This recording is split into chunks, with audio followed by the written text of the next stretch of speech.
You have made a cool animation or effect in After Effects and want to use it in your Premiere Pro project? Here is a simple way to do it using Adobe Dynamic Link. Let's get started. Number 1. Prepare your project. Make sure your After Effects project looks just right. Number 2. Use Dynamic Link.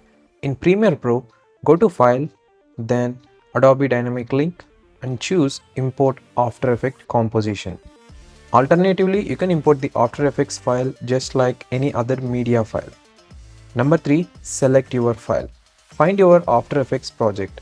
Choose the composition you want and import it into Premiere Pro. Number 4. Update changes. If you make changes in After Effects, those changes will automatically update in Premiere Pro thanks to Dynamic Link.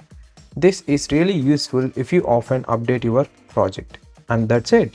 Now you know how to import After Effects file into Premiere Pro easily. Thanks for watching. See you again in the next video. And also don't forget to subscribe and hit the bell icon to the side of it to get instant notifications from this channel.